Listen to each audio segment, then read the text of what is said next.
Praise the Lord. परमेश्वराच्या नावाला धन्यवाद असो. आज पुन्हा एक वार परमेश्वराने ही संधी तुम्हाला आणि मला दिलेली आहे की आपण त्याच्या चरणाच्या जवळ बसावं आणि त्याचं वचन त्याच्यापासून ऐकावं. आणि आजच्या या दिवसाकरिता परमेश्वराने जो संदेश दिलेला आहे तो दशमांश आणि अर्पण याच्यावरती दिलेला आहे.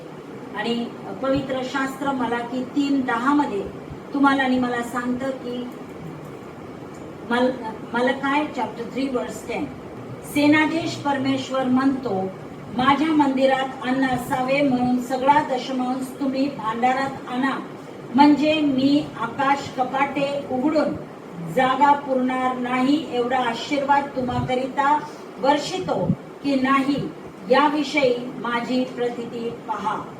हालेलुया. तर परमेश्वराने या ठिकाणी दशमांश विषयी लिहिलेला आहे आणि परमेश्वर म्हणतो की तुमचा सगळा दशमांश जो आहे तो तुम्ही काय करा, पवित्र भांडारामध्ये तुम्ही आणा आणि मग परमेश्वर तुम्हाला आणि मला आकाश कपाटे उघडून जागा पुरणार नाही एवढा आशीर्वाद तुमच्यावरती आणि माझ्यावरती तो पाठवणार आहे. हे अभिवचन त्यांनी जुन्या करारामध्ये दिलेला आहे. प्रियानो, ज्या वेळेस आम्ही देण्याविषयी बोलतो त्यावेळेस जेव्हा आम्ही द्यायचं आहे किंवा आम्हाला देणं आहे म्हटलं तर आपल्या पहिल्या जी गोष्ट आपल्या लक्षात येते ते म्हणजे पैसा. तर देणं हे प्रथमतः पैसाच नाहीये, तर देणं याच्यामध्ये भरपूर काही गोष्टी समाविष्ट आहेत आणि आम्ही आराधना देऊ शकतो, आम्ही आमचं कृतज्ञता जी आहे ती देऊ शकतो, आम्ही देवाचं आज्ञा पालन करू शकतो, आम्ही देवावरती विश्वास ठेवू शकतो. या सगळ्या गोष्टी आम्ही देण्यामध्ये त्या आम्ही करू शकतो.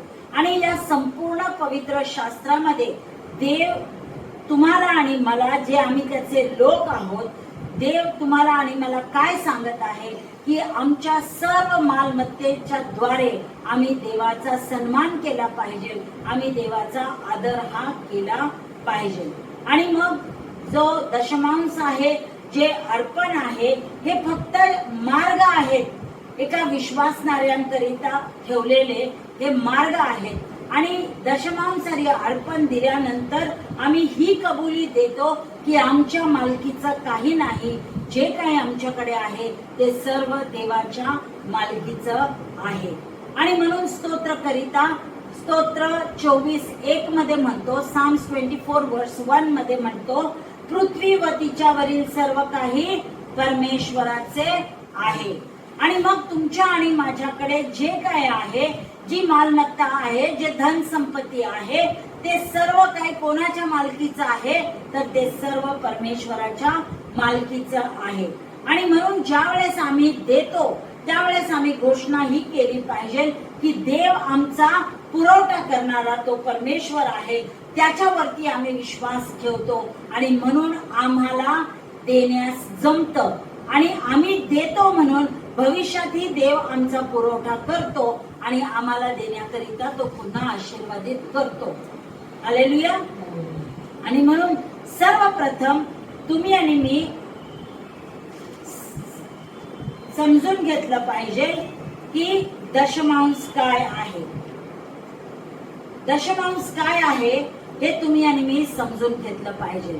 तर जो शब्द दशमांश किंवा ताईत, हा जो शब्द इंग्लिश मध्ये वापरलेला आहे, ताईत म्हणजे 1/10, म्हणजे 10वा भाग. दशमांश म्हणजे 10वा भाग. आणि त्यासाठी जर का आपल्याला पवित्र शास्त्राकडे जर का आपल्याला संदर्भ घ्यायचा असेल तर आपण अब्राहामाने दशमांश दिला हे पवित्र शास्त्र तुम्हाला आणि मला सांगतं. जर आपण उत्पत्ती याचा 14वा अध्याय काढला तर उत्पत्ती 14 आणि वचन 20, उत्पत्ती 14 आणि 20 मध्ये म्हटलेलं आहे, ज्या परात्पर देवाने तुझे शत्रू तुझ्या स्वाधीन केले तो धन्य. तेव्हा अब्राहामाने त्याला अवघ्याचा 10वा भाग दिला. हालेलुया. या ठिकाणी अब्राहामाने मल्कीसदेक जो राजा होता, तो एक देवाचा याजक पण होता, त्याला त्यांनी काय केलेला आहे, 10वा भाग म्हणजे आपला दशमांश जो आहे तो त्याला दिलेला आहे. हालेलुया. आणि ह्या सर्व गोष्टी कधी घडलेल्या आहेत तर मोशेला नियमशास्त्र देण्या अगोदर घडलेली ही गोष्ट आहे. आणि म्हणून आम्हाला या ठिकाणी कळतं की आमच्याकडे देवाला देण्यासाठी आमच्याकडे एक कृतज्ञ अंतःकरण असणं गरजेचं आहे. आमच्याकडे जर देणारा आत्मा नाही आहे, देणारा अंतःकरण नाही तर आम्ही ते देऊ शकत नाही. आणि म्हणून देवाच्या प्रती आमच्याकडे कृतज्ञता अंतःकरण ते असलं पाहिजे, मगच आम्ही देवाला देऊ शकतो. दुसरं उदाहरण आहे याकोबाचं उदाहरण. ते आपल्याला उत्पत्ती 28-22 मध्ये आपल्याला त्या ठिकाणी सांगितलेलं आहे. उत्पत्ती 28-22, जेनेसिस 28-22. याकोबाची वचनबद्धता आणि हा जो धोंडा मी स्मारक स्तंभ म्हणून उभा केला आहे त्याचे देवाचे घर होईल आणि जे अवघे तू मला देशील त्याचा दशमांश मी तुला अवश्य अर्पण करीन. हालेलुया. या ठिकाणी तो देवाला सांगत आहे की जर का तू मला देशील, आशीर्वाद देशील, तर त्यातलं जे काही तू मला देशील त्यातला 10वा भाग जो आहे तो मी तुला अवश्य देईन, अर्पण करेन, असा याकोब त्या ठिकाणी तो म्हणत आहे. पण या ठिकाणी याकोबाने ओळखलेला आहे की देवच आमच्या सर्व आशीर्वादांचा पुरवठा आहे. आणि म्हणून तो या ठिकाणी म्हणतो जे अवघे तू मला देशील. म्हणजे याकोबाला ठाऊक आहे की प्रथम देव त्याला देणार आहे आणि मग देव जे काही त्याला देणार आहे त्याच्यातला 10वा भाग जो आहे तो परत देवाला अर्पण करणार आहे. हालेलुया. आणि आज तुम्हाला आणि मला सुद्धा पवित्र शास्त्र दशांश देण्यासाठी तुम्हाला आणि मला सांगतं. आणि आम्हाला सुद्धा जे काही आर्थिक आशीर्वाद परमेश्वर आम्हाला देतो त्यामधूनच आम्ही आमचा 10वा भाग हा काढून ठेवतो. आणि ज्या वेळेस महिन्याचा पहिला रविवार येतो त्यावेळेस आम्ही आमचा दशमांश जे आहे ते पवित्र भांडारामध्ये आम्ही देवाला देतो. हालेलुया. दुसरी गोष्ट ही आहे की टाईट किंवा दशमांश देण्याचा उद्देश काय आहे. ज्या वेळेस आम्ही आमचं अर्पण किंवा आमचा दशांश आम्ही देवाला देतो त्यावेळेस त्याचा अर्थ असा होतो की आम्ही देवाचा आदर किंवा सन्मान करतो. दुसरी गोष्ट ही आहे की दशमांश दिल्याने आम्ही देवाच्या सेवा कार्याला आम्ही आधार बनतो किंवा देवाच्या कार्याला आम्ही मदत करतो. तिसरी गोष्ट ही आहे की देवाच्या तरतुदीवर विश्वास दर्शविण्याचा उद्देश पण आहे. म्हणजे देव आमचा पुरवठा करणार हे आम्हाला या गोष्टीची आम्हाला खात्री आहे. त्यासाठी आम्ही देवावरती विश्वास ठेवतो की आम्ही दिल्यानंतर आम्हाला पुन्हा देवाकडून त्या गोष्टी प्राप्त होणार आहे. आणि म्हणून तुम्ही आणि मी आम्ही दिलं पाहिजे. आणि पवित्र शास्त्र तुम्हाला आणि मला नीतिसूत्र याचा 3रा अध्याय वचन 9 आणि 10, Proverbs chapter 3 verse 9 and 10, इथे आपल्याला वचन सांगतं तू आपल्या द्रव्याने व आपल्या सर्व उत्पन्नाच्या प्रथम फळाने परमेश्वराचा सन्मान कर, म्हणजे तुझी कोठारे समृद्धीने भरतील, तुझी कुंडे नव्या द्राक्षरसाने भरून जातील. हालेलुया. या ठिकाणी तुम्हाला आणि मला सांगण्यात आलेलं आहे की जे काही आमच्याकडे जे द्रव्य आहे किंवा जे आमच्या उत्पन्नातला पहिला भाग आहे तो आम्ही देवासाठी काढून ठेवला पाहिजे. त्याच्याद्वारे आम्ही परमेश्वराचा सन्मान करतो असं दिसून येतं. आणि त्यानंतर परमेश्वर तुम्हाला आणि मला असा आशीर्वाद देणार आहे की तुम्ही आणि मी आशीर्वादापासून आशीर्वादाकडे जाणार आहे. तुम्ही आणि मी समृद्ध होणार आहेत. आमची कोठारे नेहमी भरलेली असतील आणि आमची कुंडे कधीही खाली होणार नाही. ती कुंडे सुद्धा नेहमी भरून वाहतील म्हटलेलं आहे. म्हणजे भरून वाहणारा आशीर्वाद जो आहे तो परमेश्वर तुम्हाला आणि मला देणार. त्यावेळेस तो देणार ज्या वेळेस तुम्ही आणि मी आपल्या द्रव्याने आणि आपल्या उत्पन्नाच्या अर्पणाने प्रथम फळाने आम्ही देवाचा सन्मान करणार, त्यावेळेस तो तुम्हाला आणि मला हे आशीर्वाद देणार. आणि म्हणून आमच्या सर्व ज्या काही आर्थिक गोष्टी आहेत त्यामध्ये आम्ही देवाला प्रथम स्थान जे आहे ते देणं गरजेचं आहे. कारण देव या ठिकाणी म्हणतो की तुम्ही जर का तुमच्या प्रथम फळाने तुम्ही मला जर का अर्पण दिलं, माझा सन्मान जर का केला, तर मी तुम्हाला भरून वाहेल एवढा आशीर्वाद मी तुम्हाला देणार आहे. याचा अर्थ काय आहे की ज्या काही गोष्टींची गरज तुम्हाला आणि मला आहे, जी संसाधने तुम्हाला आणि मला लागणार आहेत, ती अगदी बेस्ट आणि उत्तम असे परमेश्वर तुम्हाला आणि मला देणार आहे. आणि म्हणून प्रथम आम्ही परमेश्वराला आमचा बेस्ट जे काय आहे ते आम्ही देवाला दिलं पाहिजे. आम्ही उरले सुरलेलं जे काय आहे ते देवाला दिलं नाही पाहिजे, कारण त्याच्याद्वारे आम्ही देवाचा अपमान करतो, आम्ही त्याचा सन्मान करत नाही. बरेच लोक असे म्हणतात की पगार आत्ताच झालेला आहे, आजच पैसे मिळालेले आहेत, आता पहिला आमचा खर्च बघतो, आमच्या घराचा खर्च बघतो, लेकरांचा खर्च बघतो, शिक्षणाचा बघतो, आणि मग जर का महिन्याच्या अखेरला काही पैसे उरले तर मग ते मी दशमांश म्हणून देवाला देतो. पण असं जर का आपण केलं तर जे काही आपल्याकडे उरलेलं आहे, म्हणजे जे लेफ्ट ओव्हर आहे, ते आपण देवाला देतो असा त्याचा अर्थ होतो. आणि म्हणून आम्हाला महिन्याच्या सुरुवातीलाच ज्या वेळेस पगार आमच्या हातामध्ये मिळतो तो आम्ही आमच्या हातामध्ये घ्यायचा आहे. देवाने आम्हाला आशीर्वादित केलं, देवाने आमचं काम जे आहे हातचं काम आशीर्वादित केलं, आमच्या कामाचा मोबदला म्हणून आम्हाला तो पगार दिला, म्हणून तो आपल्या हातामध्ये घ्यायचा आहे, प्रार्थना करायची आहे, प्रार्थना करून त्याच्यामधला पहिला 10वा भाग जो आहे तो आम्ही देवासाठी काढून ठेवला पाहिजे. आणि नंतर जे उरलेले 90% पैसे तुमच्याकडे आहेत ते 90% पैसे तुम्ही इतर खर्चासाठी तुम्ही वापरायचे आहेत. पहा, जर का आम्ही देवाचा सन्मान जर का आम्ही अशा प्रकारे केला, देव जे काय आम्हाला 9व्या वचनामध्ये सांगत आहे त्याचं जर का आपण आज्ञापालन केलं तर भरून वाहणारा आशीर्वाद तुम्हाला आणि मला मिळणार आहे. आणि म्हणूनच स्तोत्रकरिता काय म्हणतो, माझे पात्र काटोकाट भरलेलं आहे. हालेलुया. पण या ठिकाणी देव तुम्हाला काय म्हणतो, फक्त तुमचं पात्र काटोकाट भरणार नाही, पण ते भरून वाहणार आहे. हालेलुया. म्हणजे तुम्ही पण आशीर्वादित होणार आहे आणि ते वाहून जाणाऱ्या आशीर्वादापासून तुमच्या आजूबाजूला जे लोक आहेत ते सुद्धा आशीर्वादित होणार आहेत. आणि मग सर्व प्रकारचे भौतिक आशीर्वाद, आत्मिक आशीर्वाद, शारीरिक आशीर्वाद, असे जेवढे आशीर्वाद आहेत ते सर्व परमेश्वर तुम्हाला आणि मला दिल्याशिवाय राहणार नाही. हालेलुया. त्यानंतर आम्ही अर्पण काय आहे हे समजून घेतलं पाहिजे. तर अर्पण आणि दशमांश जे आहे ते दोन्ही गोष्टी वेगवेगळ्या आहेत. ताईत हा वेगळा आहे, त्याला 10वा भाग जो आहे त्याला आपण ताईत म्हणतो आणि तो 10वा भाग देवाच्या मालकीचा आहे. हालेलुया. त्या ताईत वरती किंवा दशमांशावरती देवाचा हक्क आहे. पण जे ऑफरिंग आहे ते ताईत पेक्षा वेगळं आहे. ऑफरिंग जे आहे ते स्व इच्छेने दिलेलं दान आहे. ते पण दान आपण देवालाच देत आहे, पण आपण देत असताना ते स्व इच्छेने आपण देतो.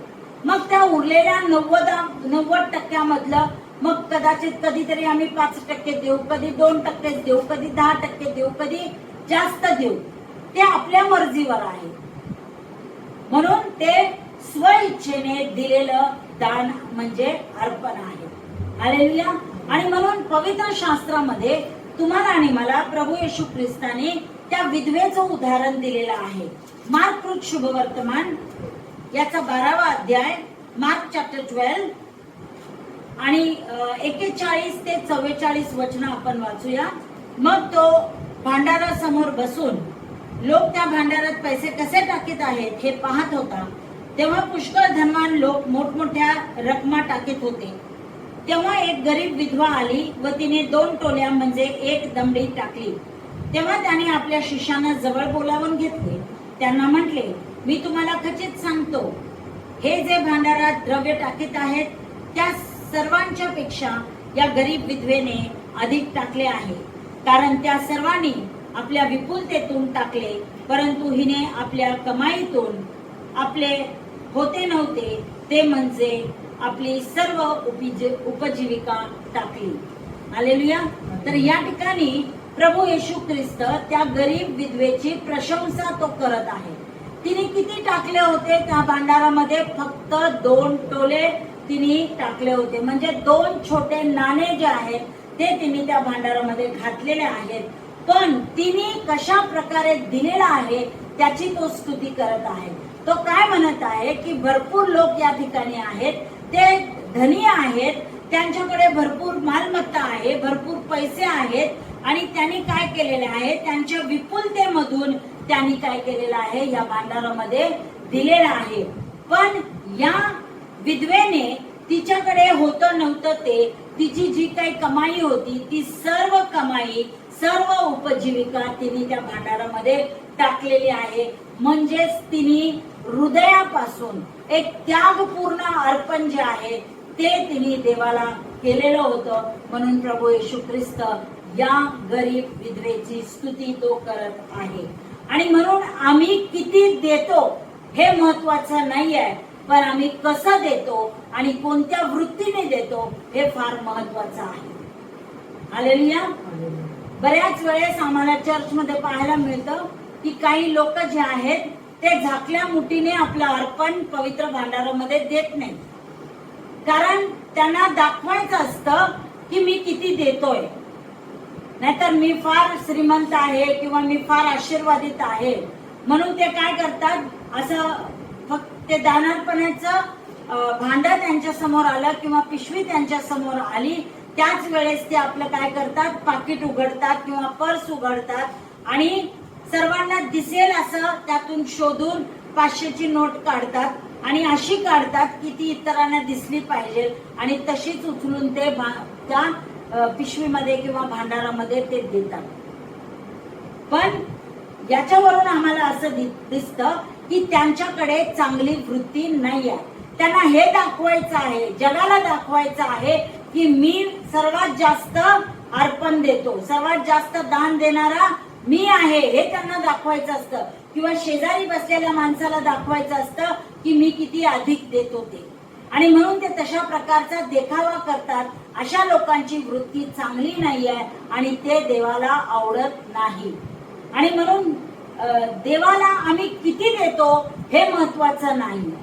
तुम्ही 10 रुपये द्या किंवा 5 रुपये तुम्ही देवाच्या पवित्र भांडारामध्ये द्या, पण जर का तुमची वृत्ती चांगली असेल तर ते पैसे देव आशीर्वादित करणार आणि 100 पट त्याचा आशीर्वाद तुम्हाला प्राप्त होणार.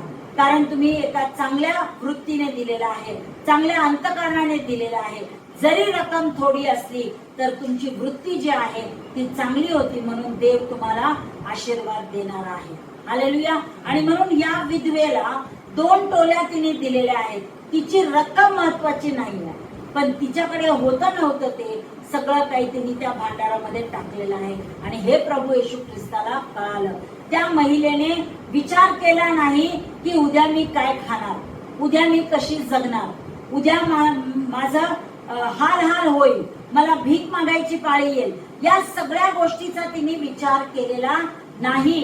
तिने देवावरती विश्वास ठेवला की आज माझ्याकडे जे काय आहे ते जर मी देवाला दिलं तर नक्कीच माझा परमेश्वर माझा पुरवठा करणार आहे आणि मला तो परतफेड करणार आहे. हालेलुया. आणि म्हणून तुम्ही दान देत असताना किती देता हे महत्वाचं नाही आहे, पण तुम्ही कसे देता हे फार महत्वाचं आहे. आमची वृत्ती जी आहे ती फार महत्वाची आहे. आणि या ठिकाणी माझा विश्वास असा आहे की या विधवेने जरी 2 टोल्या दिल्या असतील तरी तिची काळजी परमेश्वराने घेतली, नक्कीच घेतली असणार. आणि तिला दुसऱ्या दिवशी तिची उपासमार झाली नसेल किंवा दुसऱ्या दिवशी तिला भीक मागायची पाळी तिच्यावर आली नसणार, हे मी खात्रीपूर्वक तुम्हाला सांगू शकते.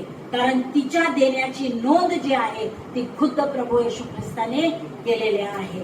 आणि म्हणून मला असं वाटतं की नक्कीच प्रभू येशू ख्रिस्ताने मनातल्या मनात तरी प्रार्थना केली असेल तिच्यासाठी की परमेश्वरा तिने तिची सगळी उपजीविका या भांडारात घातली आहे, तर या विधवेला तू सोडू नको, तिच्या सगळ्या गरजा तू पुरव, तिला तू उपाशी मारू नको, तिची कोणत्याही प्रकारची हळचाल होऊ देऊ नको, तिला तू आशीर्वादित कर म्हणून नक्कीच येशूने तिथे बसल्या बसल्या प्रार्थना केली असेल. हालेलुया.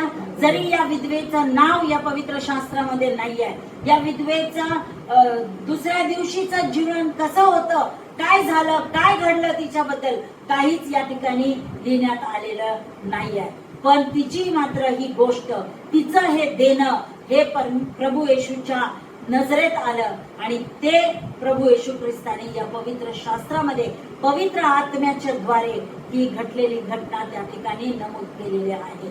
हालेलुया. म्हणजे नक्कीच ही महिला जी आहे ती, ही विधवा स्त्री जी आहे ती आशीर्वादित झालेली असणार. हालेलुया. मग आपण पाहूया की ह्या अर्पणाची जे अर्पण देव स्वीकार करतो त्या अर्पणाची वैशिष्ट्य काय आहे. देव कोणतं अर्पण स्वीकार करतो माहिती आहे? जे अर्पण तुम्ही आणि मी स्व इच्छेने देतो त्या अर्पणाचा स्वीकार देव करतो. 2 कोरिंथियस पत्र याचा 9वा अध्याय वचन 7. 2 Corinthians chapter 9 verse 7. प्रत्येकाने आपापल्या मनात ठरविल्याप्रमाणे द्यावे, दुखी मनाने किंवा देणे भाग पडते म्हणून देऊ नये, कारण संतोषाने देणारा देवाला प्रिय असतो. हालेलुया. या ठिकाणी तुम्हाला आणि मला सांगितलेलं आहे की आम्ही कसं द्यावं. आम्ही जे काही आमच्या मनामध्ये देण्यासाठी ठरवतो ते आम्ही दिलं पाहिजे. आम्ही दुःखी होऊन दिलं नाही पाहिजे. या ठिकाणी आम्ही पाहतो की ही विधवा स्त्री दुःखी झाली नाही. ती म्हटली नाही की देवा, किंवा तिने प्रार्थना अशी केली नाही की परमेश्वरा मी किती गरीब आहे, मी एक विधवा आहे, मी एक लाचार स्त्री आहे आणि मी एक असुरक्षित महिला आहे आणि माझ्याकडे एवढेच शेवटचे 2 टोले आहे, हे पण मी जर का तुला दिले तर माझं उद्याचं कसं व्हावं, अशी तिने कुरकुर केली नाही, बडबड केली नाही किंवा अशी विनवणीची प्रार्थना सुद्धा देवाकडे तिने केलेली नाही. पण तिने मनामध्ये ठरवलं होतं की ती त्या देवाला जे आहे, जे काही तिच्याकडे उपजीविका तिची आहे ती देवाला ती देणार. आणि म्हणून आपण मनामध्ये ज्या पद्धतीने आपण ठरवतो, ठरवल्याप्रमाणे आपण ते दिलं पाहिजे. दुःखी होऊन आपण ते द्यायचं नाही, देणं भाग पडतं म्हणून आपण ते देऊ नये असं पवित्र शास्त्र तुम्हाला आणि मला सांगतं. पण देत असताना तुम्ही आणि मी संतोषाने दिलं पाहिजे, तुम्ही आणि मी आनंदाने दिलं पाहिजे. हा आनंद तुमच्या आणि माझ्यामध्ये असला पाहिजे की आम्ही देवाला देत आहोत. हालेलुया.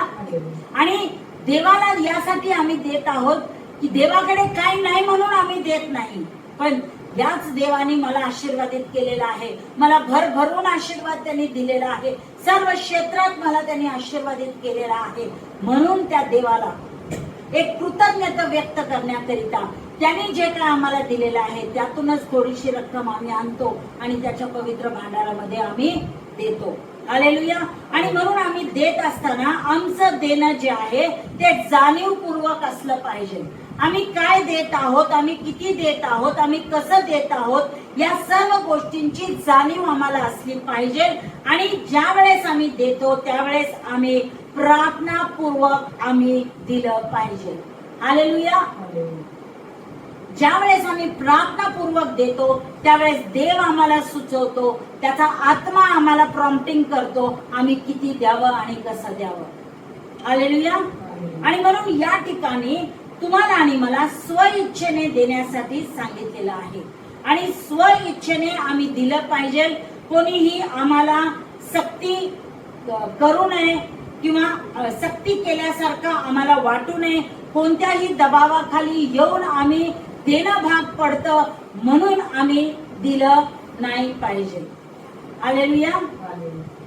आणि म्हणून या वचनामधून तुम्हाला आणि मला हे सांगण्यात आलेलं आहे की देण्याच्या पाठीमागे आमची वृत्ती कशी असली पाहिजे, देण्याच्या पाठीमागे आमचा हेतू काय असला पाहिजे हे तुम्ही आणि मी जाणून घेतलं पाहिजे. म्हणूनच मी म्हटलं आम्ही किती देतो हे महत्वाचं नाही आहे, आम्ही कसे देतो, कोणत्या वृत्तीने देतो, कोणता हेतू मनामध्ये ठेवून आम्ही देतो, हे फार महत्वाचं आहे. आणि देत असताना पवित्र शास्त्र तुम्हाला आणि मला सांगतं की आम्ही आनंदाने ते दिलं पाहिजे, संतोषाने आम्ही दान दिलं पाहिजे आणि उत्सुकतेने आम्ही दान दिलं पाहिजे. हालेलुया. दुसरी गोष्ट, आमचं अर्पण देव त्याच वेळेस स्वीकार करेल ज्या वेळेस आम्ही ते अर्पण त्यागपूर्ण देऊ. हालेलुया. अर्पण त्यागपूर्ण देऊ. दुसरा शमूएल याचा 24वा अध्याय वचन 24. 2 सॅम्युएल चॅप्टर 24 वर्स 24. राजा अखनास म्हणाला, नाही नाही, या वस्तू तुझ्यापासून मी दान देऊनच घेईन. मी आपला देव परमेश्वर यास फुकटचे होम बली अर्पणार नाही. मग दाविदाने 50 शेकेल चांदी देऊन ते खळे व बैल विकत घेतले. पहा, या ठिकाणी दाविदाला जे आहे ते दान मिळत होतं, त्याला चांदी ही फुकट मिळत होती, त्याला बैल वगैरे होम बलीसाठी फुकट मिळत होते, पण ते त्यांनी घेतलं नाही. त्यांनी त्याच्यासाठी किंमत मोजलेली आहे आणि 50 शेकेल चांदी देऊन जे आहे ते त्यांनी ते खळे आणि बैल जे आहेत विकत घेतलेले आहेत. हालेलुया. तर या ठिकाणी दाविदाने जे त्याला फुकट मिळत होतं ते त्यांनी होम बली अर्पण करण्यासाठी त्यांनी घेतलेलं नाही आहे, पण त्यांनी काय केलेलं आहे, 50 शेकेल चांदी देऊन ते त्यांनी होम बलीसाठी ते बैल आणि ते खळे जे आहेत ते विकत त्यांनी घेतलेले आहेत. म्हणजेच काही कोणत्या तरी गोष्टीचा त्याग त्यांनी केलेला आहे. त्याच्याकडे होतं ते चांदी त्यांनी दिलेली आहे आणि मग त्यांनी होम बलीसाठी ते अर्पण जे आहे ते विकत घेतलेलं आहे. पहा, खरी आराधना आणि देवाची भक्ती करणं आवश्यक आहे, पण त्यासाठी तुम्हाला आणि मला एक किंमत मोजावी लागते. तुम्हाला आणि मला ते मिळवण्यासाठी काहीतरी प्रयत्न आम्हाला करावे लागतात आणि आम्हाला त्या देवाला शरण जावं लागतं. मगच आम्ही खऱ्या अर्थाने देवाची आराधना किंवा भक्ती आम्ही करू शकतो. आणि दाविदाला या ठिकाणी समजलेलं होतं की जे अर्पण जे आहे ते त्याला फुकट मिळत होतं, पण त्यांनी ते घेतलेलं नाही.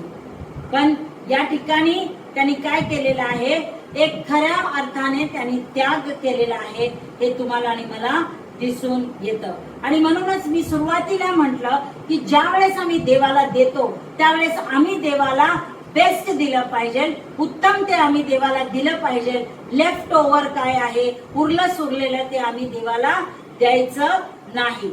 आणि म्हणून या ठिकाणी जे आहे ते त्यागाची आवश्यकता होती आणि म्हणून दाविदाने 50 शेकेल चांदी देऊन ते अर्पण विकत घेतलेलं होतं. ते खऱ्या अर्थाने त्याला ते देवाला समर्पित करायचं होतं आणि म्हणून त्यांनी एक देवाच्या प्रती असलेलं ते समर्पित हृदय काय आहे हे या ठिकाणी त्यांनी तुम्हाला आणि मला दाखवलेलं आहे. प्रियांनो, त्याला ते फुकट घेता येत होतं, फुकट त्यांनी घेतलं आणि फुकट त्यांनी देवाला दिलं. काय फरक पडला असता? काहीच फरक पडला नसता. पण दाविदाला ठाऊक होतं की जर मी ते फुकट घेतलेलं अर्पण मी जर का तसंच ते देवाला मी दिलं तर मला त्यापासून आशीर्वाद मिळणार नाही आणि अशा अर्पणाचा स्वीकार देव करणार नाही. कारण देवाला त्यागपूर्ण देणं हे देवाला आवडतं. आणि स्वतः देव पित्याने त्याचा एकुलता एक पुत्र प्रभू येशू ख्रिस्त याला तुमच्या आणि माझ्यासाठी अर्पण केलेला आहे प्रियांनो. आणि एक सर्वोच्च किंमत जी आहे ती परमेश्वराने तुमच्या आणि माझ्यासाठी मोजलेली आहे. म्हणजे संपूर्ण मानव जातीच्या उद्धारासाठी त्यांनी त्याच्या एकुलत्या एक पुत्र प्रभू येशू ख्रिस्त याचं अर्पण त्यांनी दिलेलं आहे आणि ते त्यांनी त्यागपूर्ण अर्पण दिलेलं आहे. आणि तुमच्या आणि माझ्या समोर एक उदाहरण त्यांनी ठेवलेलं आहे. जर मी त्यागपूर्ण अर्पण तुमच्यासाठी देऊ शकतो तर तुम्ही सुद्धा तशा प्रकारचं त्यागपूर्ण अर्पण तुम्ही सुद्धा दिलं पाहिजे. हालेलुया. तिसरी गोष्ट ही आहे, तिसरं वैशिष्ट्य हे आहे की विश्वासाने ज्यावेळेस आम्ही देतो त्यावेळेस त्या अर्पणाचा स्वीकार देव करतो. फिलिपिकरास पत्र याचा 4 अध्याय वचन 19. फिलिपियन्स चॅप्टर 4 वर्स 19. माझा देव आपल्या संपत्तीनुरूप तुमची सर्व गरज ख्रिस्त येशूच्या ठायी गौरवाच्या द्वारे पुरवी. माझा देव आपल्या संपत्ती अनुरूप तुमची सर्व गरज ख्रिस्त येशूच्या ठायी गौरवाच्या द्वारे पुरवी. या ठिकाणी जो प्रेषित पाऊल आहे तो फिलिपीच्या मंडळीला खात्रीपूर्वक तो सांगत आहे की परमेश्वर जो आहे तो विश्वास योग्य आहे आणि विश्वासाने तो काय करणार आहे, तुमची प्रत्येक गरज जी आहे ती ख्रिस्त येशूच्या ठायी त्या गरजेचा तो पुरवठा करणार आहे. हालेलुया. आणि त्याचबरोबर ज्यावेळेस तुम्ही आणि मी आम्ही देतो आणि विश्वासाने देतो त्यावेळेस देव आमच्या विश्वासूपणाचा सन्मान देव करतो. आणि म्हणून आम्ही जेव्हा त्याला देतो आणि विश्वासाने देतो की देव आमचा पुरवठा करणार आहे त्यावेळेस नक्कीच आमची भविष्यातली गरज जी आहे त्याचा पुरवठा देव करतो, कारण आपण त्याच्यावरती विश्वास ठेवून काय केलेला आहे, देवाच्या भांडारामध्ये आपण दिलेला आहे. हालेलुया. आणि म्हणून ही 3 वैशिष्ट्य आहे की आम्ही देत असताना जे आहे ते आम्ही स्व इच्छेने दिलं पाहिजे, आम्ही त्यागपूर्ण दिलं पाहिजे आणि त्याचबरोबर आम्ही विश्वासाने दिलं पाहिजे. मग का देव तुम्हाला आणि मला सांगतो आम्ही दिलं पाहिजे, दान दिलं पाहिजे, हे का देव सांगतो, अर्पण देणं हे का महत्वाचं आहे, का देव तुम्हाला आणि मला असं सांगतो, तर अर्पण देणे हे दर्शवतं की आम्ही देवावर प्रेम करतो. अर्पण दिल्याने आम्ही काय दाखवत आहे की ज्या देवाने आमचा पुरवठा केलेला आहे त्या देवावरती आम्ही प्रेम करतो, म्हणून आम्ही आमचं अर्पण आमचं दान जे आहे ते आम्ही देवाला देत आहे. मत्ती 6:21 मध्ये म्हटलेलं आहे, कारण जेथे तुझे धन आहे तेथे तुझे मन ही लागेल. हालेलुया. जेथे तुझे धन आहे तेथे तुझे मन ही लागेल. आणि या ठिकाणी ज्या गोष्टींना धन म्हटलेलं आहे ते धन कशाचं प्रतिनिधित्व आहे माहितीये का, तर ते धन ज्या काही गोष्टीला आम्ही सर्वात जास्त महत्व देतो त्याचं ते प्रतिनिधित्व करतं. म्हणजे जर आम्ही पैशाला अधिक महत्व देत असेल किंवा आमचा जो काही सामाजिक दर्जा आहे, स्टेटस आहे, त्याला आम्ही महत्व देत असेल, आमच्यामध्ये असणारे जे काही हॉबीज आहेत, छंद आहेत, त्याला आम्ही देवापेक्षा अधिक महत्व देत असेल किंवा आमच्या देवाबरोबर असलेला नातेसंबंध त्याला आम्ही जास्त महत्व देत असेल तर त्याला या ठिकाणी काय म्हटलेलं आहे, धन म्हटलेलं आहे. हालेलुया. जर पैसा जर का तुमच्यासाठी महत्वाचा असेल आणि पैसा हे तुमचं धन असेल तर तिथेच तुमचं काय होणार आहे, मन हे लागून राहणार आहे. जर उच्च दर्जा या समाजामध्ये मिळवायचा आहे त्याच्याकडे तुमचं लक्ष असेल तर तुमचं मन ही त्याच्यामध्ये लागणार आहे. हालेलुया. आणि म्हणून या ठिकाणी धन या सर्व गोष्टींचं प्रतिनिधित्व करतं. आणि पुढे म्हटलेलं आहे की जिथे तुझे धन आहे तिथेच तुझे मन ही लागेल. आता मन हा शब्द जो आहे ते कशाचं प्रतिनिधित्व करतं, तर आमच्या ज्या इच्छा आहेत, आमच्या भावना आहेत आणि आमच्या जे काही विल पॉवर आहे, इच्छाशक्ती आहे, त्याचं प्रतिनिधित्व करतं. मग आमच्या इच्छा, भावना आणि इच्छाशक्ती ह्या सर्वांचं प्रतिनिधित्व हे मन करत आहे.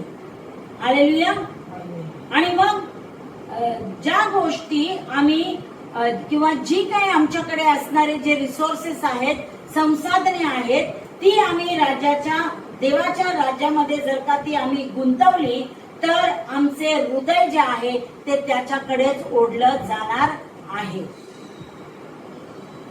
आणि म्हणून आम्ही देत असताना जे आहे आमचं देणं जे आहे ते आम्हाला प्राधान्यक्रम घालून देतं किंवा आमचा प्राधान्यक्रम काय आहे हे प्रकट करतं. जर का याच्या अगोदरचे जर का आपण वचनं वाचली तर मत्तई 6:19 आणि 20 जर का आपण वाचलं तर त्यामध्ये प्रभू येशू ख्रिस्त काय म्हणत आहे पहा. पृथ्वीवर आपल्यासाठी संपत्ती साठवू नका, तेथे कसर व जंग खाऊन नाश करीतात आणि चोर घर फोडून चोरी करीतात. तर स्वर्गात आपल्यासाठी संपत्ती साठवा, तेथे कसर व जंग खाऊन नाश करीत नाहीत व चोर घरफोडी करीत नाहीत व चोरीही करीत नाहीत. हालेलुया. या ठिकाणी प्रभू येशू ख्रिस्त तुम्हाला आणि मला पृथ्वीवरच्या धनाविषयी तो तुम्हाला आणि मला चेतावणी या ठिकाणी देत आहे.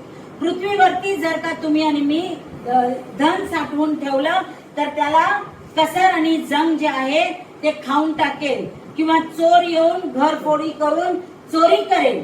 आणि हे पृथ्वीवरचं धन जे आहे ते तात्पुरतं धन आहे. हालेलुया. त्या धनाला पुजण्याचा पण अनुभव येईल, त्या धनाला चोरीला जाण्याचा पण अनुभव येईल. पण येशू तुम्हाला आणि मला या ठिकाणी उत्तेजन देत आहे की आम्हाला जर का धन साठवायचं असेल तर ते धन आम्ही स्वर्गामध्ये साठवायचं आहे. कारण तिथे कसर आणि जंग खाऊन नाश करीत नाहीत, चोर घरफोडी करीत नाहीत, चोरीही त्या ठिकाणी होत नाही. आणि जे काही धन आम्ही स्वर्गामध्ये साठवून ठेवू ते सार्वकालिकतेपर्यंत टिकणारं आहे आणि ते धन सुरक्षित राहणारं धन आहे. हालेलुया. आणि म्हणून आम्हाला अधिक देवाच्या राज्यासाठी आम्हाला अधिक पेरायचं आहे. देवासाठी देवाच्या कार्यासाठी आम्हाला अधिक द्यायचं आहे. कारण असा देण्याने आम्ही काय करत आहे, आम्ही स्वर्गामध्ये धन साठवून ठेवत आहे. जर आम्ही या पृथ्वीवरती धन ठेवलं तर या प्रकारे त्याचा नाश होईल आणि मग ही पृथ्वी हा जग आम्ही सोडून जात असताना जे काही उरलं सुरलेलं धन आहे ते दुसऱ्याच्या मालकीचं हक्काचं ते होऊन बसणार. आणि म्हणून देव सांगत आहे की वचनाच्या द्वारे तो तुमच्या आणि माझ्याशी बोलत आहे की आम्ही स्वर्गामध्ये धन साठवून ठेवलं पाहिजे. कारण ते सार्वकालिकतेपर्यंत टिकणारं ते धन आहे आणि ते सुरक्षित राहणारं असं ते धन आहे. हालेलुया. त्याचप्रमाणे अर्पण किंवा दान केल्याने लोभाची ताकद जी आहे ती मोडून पडते. Hallelujah. Giving breaks the power of grid. म्हणजे जो काही आमच्यामध्ये लोभ आहे त्या लोभाची सर्व ताकद जी आहे ते देण्यामुळे, अर्पण देण्यामुळे मोडून टाकली जाते. आणि पैसा जो आहे तो आपल्याकडे आल्यानंतर सहजासहजी आपल्यासाठी तो पैसा एक मूर्ती म्हणून आपल्या जीवनामध्ये बसून राहते. आणि मग त्या पैसा पैसा पैसा आपण करत राहतो तर ती मूर्ती जी आहे आमच्या जीवनामध्ये शाप बनते. आणि म्हणून या ठिकाणी आपण वचन पाहूया. 1 तिमोथी याचा 6वा अध्याय वचन 10. 1 तिमोथी चॅप्टर 6 वर्स 10. कारण द्रव्याचा लोभ सर्व प्रकारच्या वाईटाचा एक मूळ आहे. त्याच्या पाठीस लागून कित्येक विश्वासापासून बहकले आहेत आणि त्यांनी स्वतःच पुष्कळशा खेदाने भोसकून घेतले आहे. पहा, या ठिकाणी वचनच तुम्हाला आणि मला सांगतं द्रव्याचा लोभ म्हणजे पैशाचा जो काही लोभ आहे तो सर्व वाईटांचं काय आहे ते मूळ आहे. It is the root of all kind of evil म्हटलेलं आहे. हालेलुया. पैसा हा नाही खऱ्या अर्थाने तसं पाहिलं तर पैसा नव्हे, पण पैशासाठी असणारं जे प्रेम आहे ते सर्व प्रकारच्या वाईटाचं ते मूळ आहे. हालेलुया. म्हणूनच द्रव्याचा लोभ म्हटलेला आहे तिथं. पैशासाठी असणारं प्रेम, पैशासाठी असणारा लोभ जो आहे ते काय आहे, सर्व प्रकारच्या वाईटाचं ते एक मूळ आहे. आणि म्हणून आमच्याकडे जे काही मालमत्ता आहे किंवा जे काही भौतिक आशीर्वाद आहे ते सुद्धा आम्ही देवाला जे आहे ते आम्ही अर्पण केलं पाहिजे. हालेलुया. कारण असं केल्याने आम्ही काय करतो की त्या भौतिक आशीर्वादांपेक्षा आम्ही देवाला काय करतो, उंच करतो. देवाला आमच्या जीवनामध्ये प्रथम स्थान हे आम्ही देतो आणि हे दाखवतो की आम्हाला त्या पैशाचा लोभ नाही किंवा त्या धन संपत्तीचा आम्हाला लोभ नाही देवा, आम्ही तुझ्यावरती प्रेम करतो आणि म्हणून आम्ही ते तुला अर्पण करत आहे. हालेलुया. त्यानंतर तिसरी गोष्ट ही आहे, का देव आमच्याकडून अर्पण किंवा दान मागतो किंवा आम्हाला द्यायचं असतं, तर दान देणे हे देवाच्या राज्याला, दान दिल्याने काय होतं, देवाच्या राज्याला मदत होते. Giving supports God's kingdom. Giving supports God's kingdom म्हणजे देवाच्या राज्याला आमच्या देण्यामुळे काय होतं, एक आधार मिळतो, एक सहाय्य मिळतं किंवा मदत मिळते. आणि म्हणून मंडळीच्या सेवा कार्यासाठी आम्ही दिलं पाहिजे. मिशन कार्य, सुवार्थ प्रसाराचं कार्य जिथे कुठे चाललेलं आहे त्याला आम्ही मदत केली पाहिजे. सुवार्थिकांना आम्ही मदत केली पाहिजे. मिशनरीजला आम्ही मदत केली पाहिजे. त्यांच्या सुवार्थ कार्यासाठी आम्ही मदत केली पाहिजे. गरजवंतांची मदत आम्ही केली पाहिजे. आणि हे सर्व आम्ही देत असताना आम्ही देवाबरोबर विश्वास योग्य राहून आम्हाला ते द्यायचं आहे. कारण जर का आम्ही विश्वास योग्य राहून जर का आम्ही दिलं तर देव आमच्या देण्याला स्वीकारणार आहे. हालेलुया. म्हणून हे जे काही सेवा कार्याची क्षेत्र आहेत त्या प्रत्येक सेवा कार्याच्या क्षेत्रामध्ये आम्ही दिलं पाहिजे. आमचं दान, आमचं अर्पण जे आहे ते आम्ही त्यांना दिलं पाहिजे. असं केल्याने आम्ही देवाच्या राज्याला आम्ही मदत करतो किंवा आधार देतो असं होतं. हालेलुया. जर का आपण प्रेषितांचे कृत्य याचा 4 अध्याय वचन 34 आणि 35 वाचलं तर त्या ठिकाणी आपल्याला पाहायला मिळतं की कसं सर्व लोकांनी आपली जितकी मालमत्ता आहे ते सगळं आणून त्यांनी प्रेषितांच्या चरणापाशी त्यांनी ठेवलं आणि प्रत्येकाला जशी गरज होती तसं ते त्यांना वाटून देण्यात आलं. आपण वचन वाचूया. त्यांच्यातील कोणालाही उणे नव्हते, कारण जमिनीचे किंवा घराचे जितके मालक होते तितके ती विकत आणि विकलेल्या वस्तूंचे मोल म्हणून प्रेषितांच्या चरणापाशी ठेवीत. मग ज्याच्या त्याच्या गरजेप्रमाणे प्रत्येकाला वाटून देण्यात येत असे. हालेलुया. हे पहिल्या मंडळीमध्ये घडलेलं कार्य आहे प्रियानो.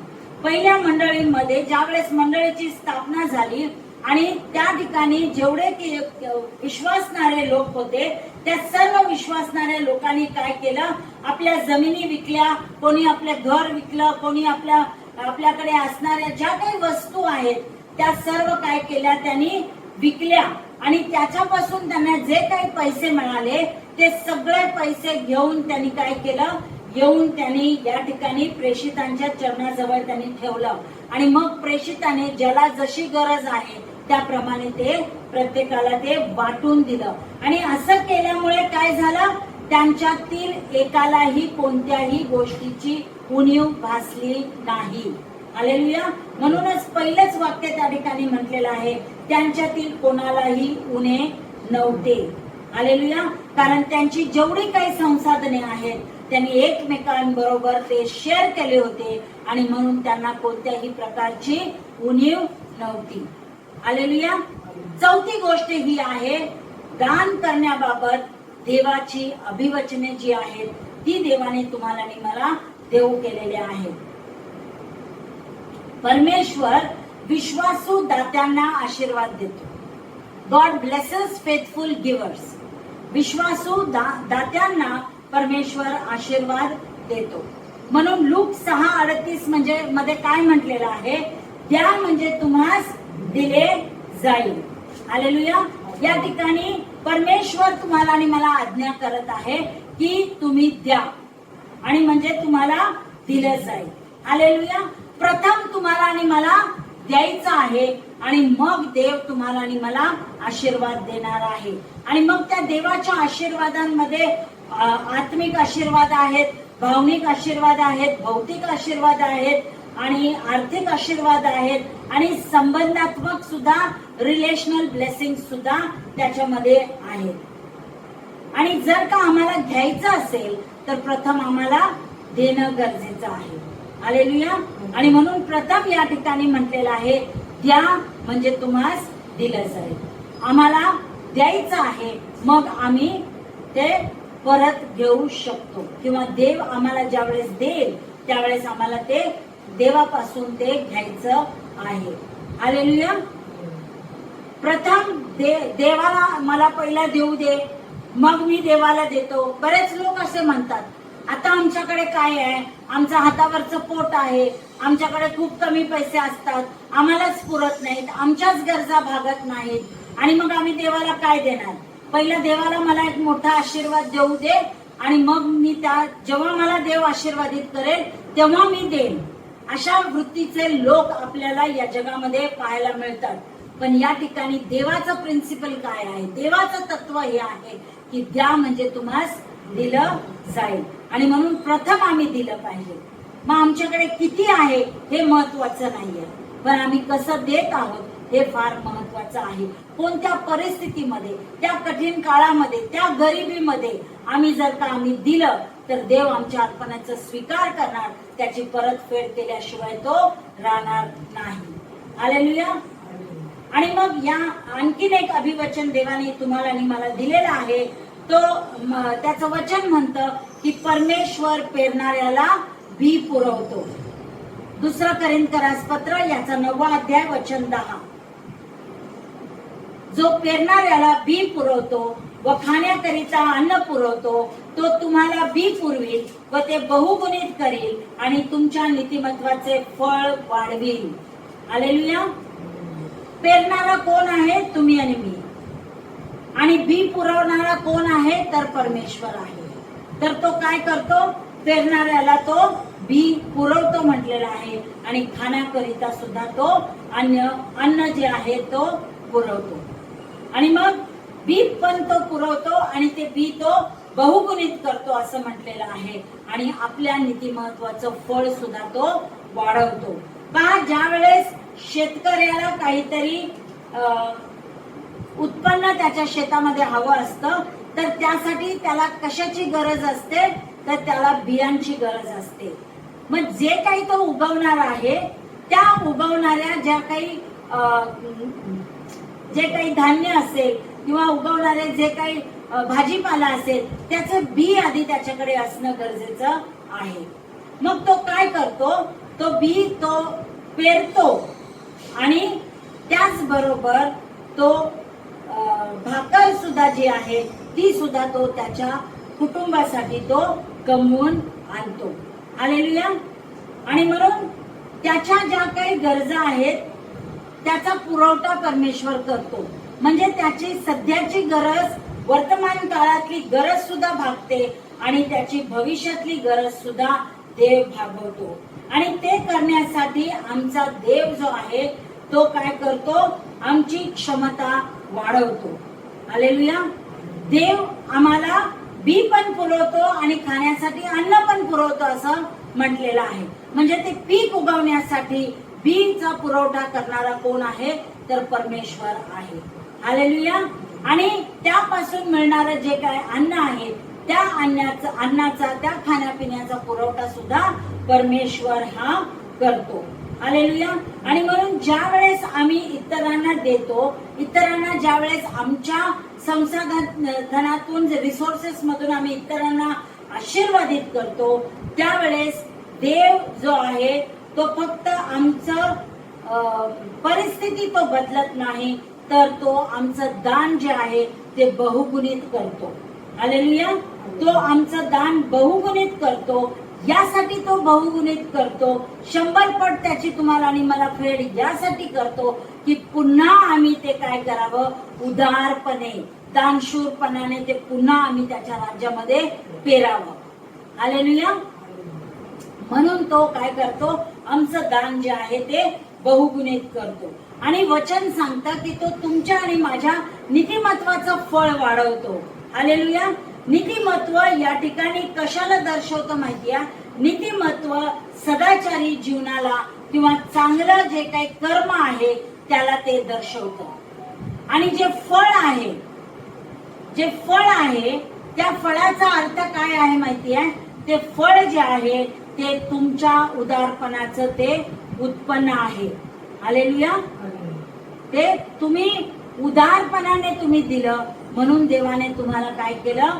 ते फळ जे आहे नीतिमत्वाचं फळ तुम्हाला दिलेलं आहे आणि ते जे फळ देव देणार ते फळ कायमस्वरूपी टिकणारं ते फळ आहे आणि त्याच्यामुळे देवाचं गौरव होणार आहे. हालेलुया. आणि मग परमेश्वर हे देखील त्याच्या अभिवचनांमध्ये म्हणतो की तो उदारपणासाठी प्रतिफळ देतो. हालेलुया. ज्या वेळेस आम्ही उदार मनाने देतो, जनरस आम्ही होतो, त्यावेळेस आमच्या जनरॉसिटीसाठी देव आम्हाला प्रतिफळ देतो. नीतिसूत्र 11:25 मध्ये म्हटलेलं आहे, उदार मनाचा समृद्ध होतो. हालेलुया. उदार मनाचा समृद्ध होतो म्हणजे जो जनरस असतो, जो उदार मनाने देतो, तो समृद्ध होतो, तो आशीर्वादित होतो, त्याला भरभराटी प्राप्त होते. आणि म्हणून आम्ही उदार मनाने आम्ही देणं गरजेचं आहे. फक्त आम्ही आमच्याकडे असणारे भौतिक आशीर्वादांमधूनच आम्ही देऊ नये, फक्त आमच्याकडे असणारे जे काही धन संपत्ती आहे त्याच्यामधूनच देऊ नये, तर आम्ही आमचा वेळ हा दिला पाहिजे, आमची भावनिक आधार आम्ही एखाद्याला दिला पाहिजे, आम्ही इतरांना उत्तेजन केलं पाहिजे. हे सुद्धा आमचं एक प्रकारचं उदारपणाचं हे देणं आहे. एखाद्याला आम्ही एक चांगला सल्ला देतो, तो चांगला सल्ला देणं सुद्धा एक प्रकारचं देणं आहे. हालेलुया. आणि ते आम्ही खऱ्या उदार मनाने आम्ही ते दिलं पाहिजे, मगच आम्हाला देवापासून समृद्धी प्राप्त होणार आहे. म्हणजे देव आम्हाला आत्मिकरित्या आणि भावनिकरित्या तो तुम्हाला आणि मला परिपूर्णतेकडे तो आम्हाला घेऊन जाणार आहे. फक्त तो आम्हाला भौतिकच संपत्ती देणार नाही, तर तो आम्हाला आत्मिक आणि भावनिक सुद्धा परिपूर्णता ही देणार आहे. हालेलुया. आणि म्हणून तुम्हाला आणि मला जर का समृद्ध व्हायचं असेल तर तुम्हाला आणि मला उदार मनाने देणं गरजेचं आहे. हालेलुया. त्यानंतर पवित्र शास्त्रामध्ये येशू काय देण्याबद्दल म्हणत आहे हे आपण पाहिलेलं आहे. मग अशी मी तुम्हाला जे गरीब विधवेचं उदाहरण दिलं, तर अशा प्रकारे येशूने जे आहे ते बऱ्याच वेळेस पैशाविषयी या ठिकाणी तो बोललेला आहे. कारण त्याला ठाऊक होतं की पैशाचा जो काही परिणाम आहे तो थेट हृदयावरती होतो. आणि म्हणून या ठिकाणी जेव्हा आपण त्या गरीब विधवेचं उदाहरण पाहिलं त्यावेळेस आपल्याला मी सांगितलं की प्रभू येशू ख्रिस्ताने त्या महिलेचं त्यागपूर्ण जे देणं होतं त्याला त्यांनी महत्व दिलेलं आहे. त्याबद्दल त्यांनी त्या महिलेची प्रशंसा केलेली आहे.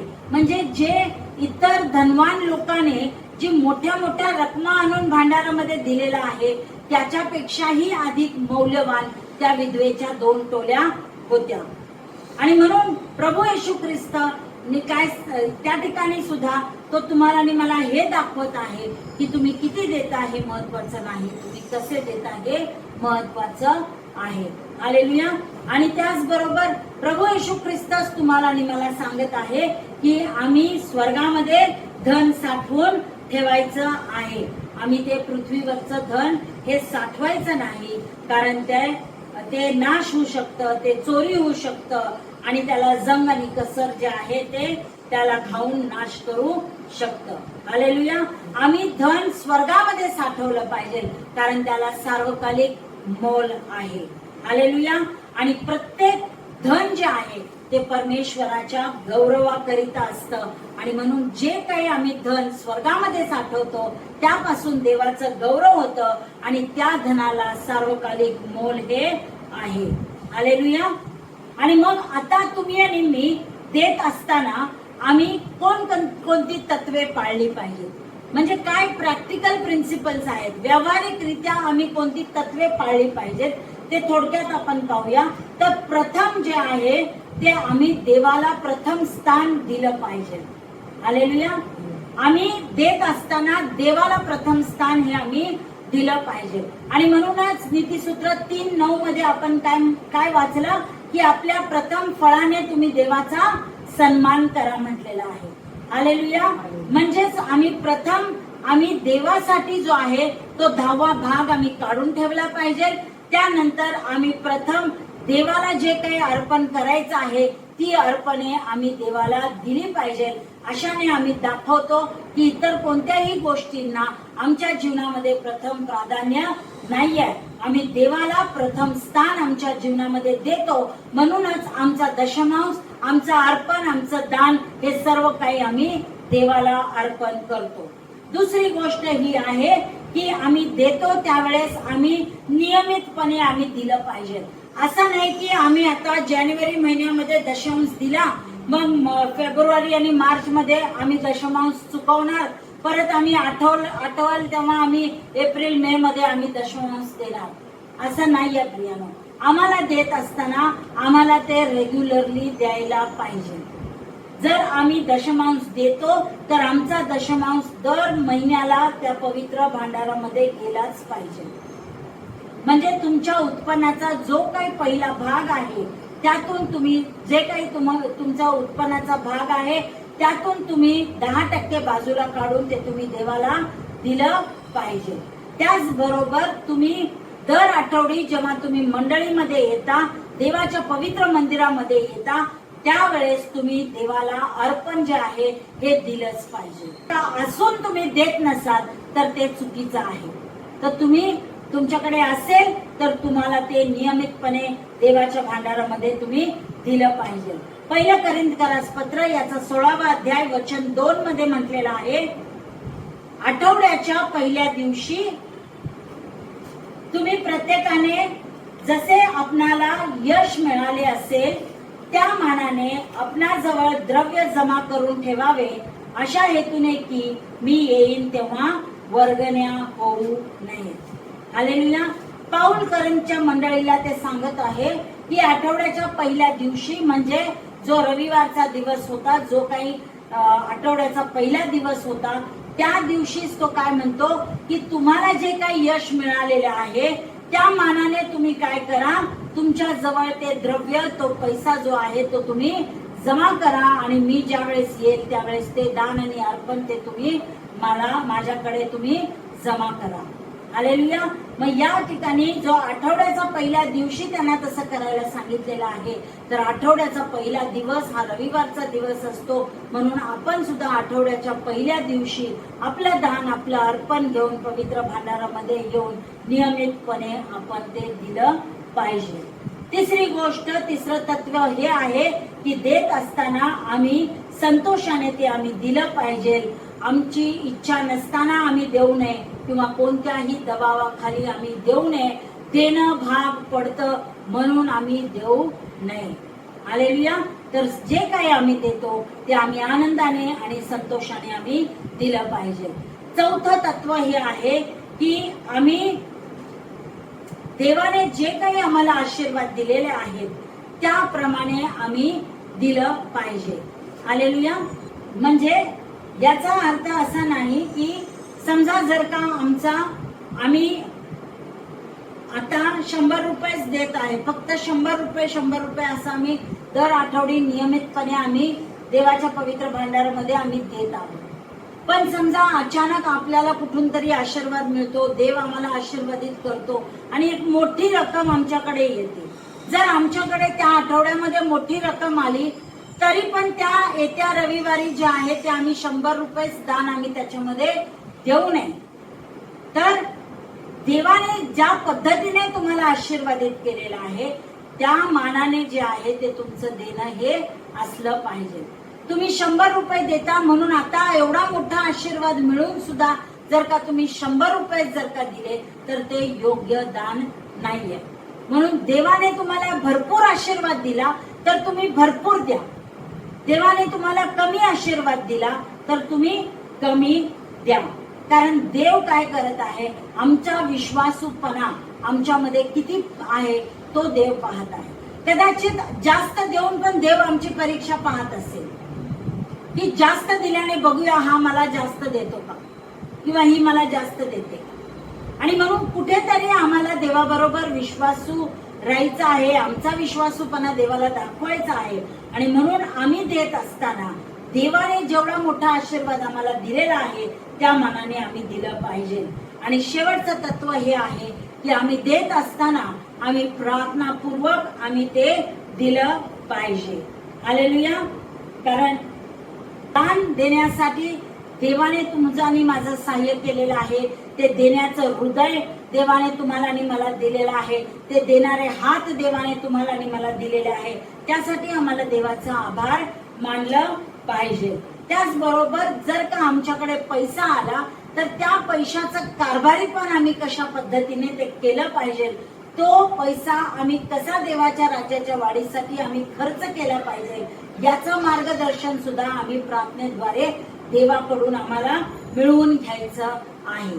आणि म्हणून प्रार्थनापूर्वक आम्ही द्यायचं आहे. म्हणजे देवाला त्या दिलेल्या दानाबद्दल धन्यवाद देऊन आम्ही ते अर्पण जे आहे ते आम्ही देवाच्या राज्यामध्ये पेरायचं आहे.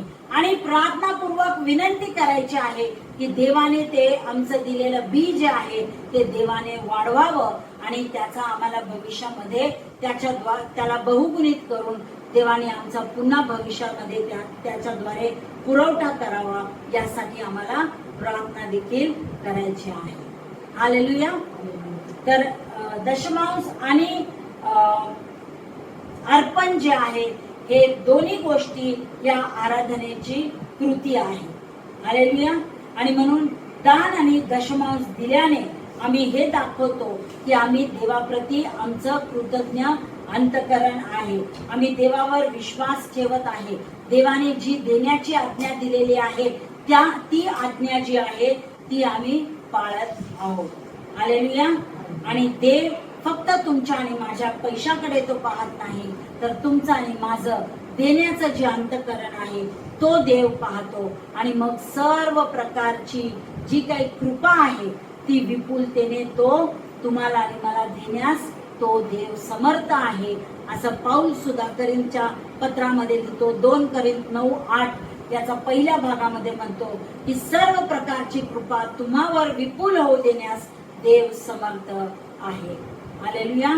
आणि म्हणून आज जे काही दान आणि दशमांश बद्दल आपण शिकलेलो आहोत, तर या अशा पद्धतीने जसं आज संदेशाच्या द्वारे तुम्हाला अधिक ज्ञान प्राप्त करून मिळालेलं आहे, तुम्ही प्राप्त करून घेतलेला आहे, तर इथून पुढे आमचं दान आणि दशमांश देत असताना आम्ही कशा प्रकारे आम्ही दिलं पाहिजे, आम्ही का ते देवाला दिलं पाहिजे, देव का आमच्याकडून दान आणि दशमांशची अपेक्षा करतो, या सर्व गोष्टी आज देवाने तुम्हाला सांगितलेल्या आहेत.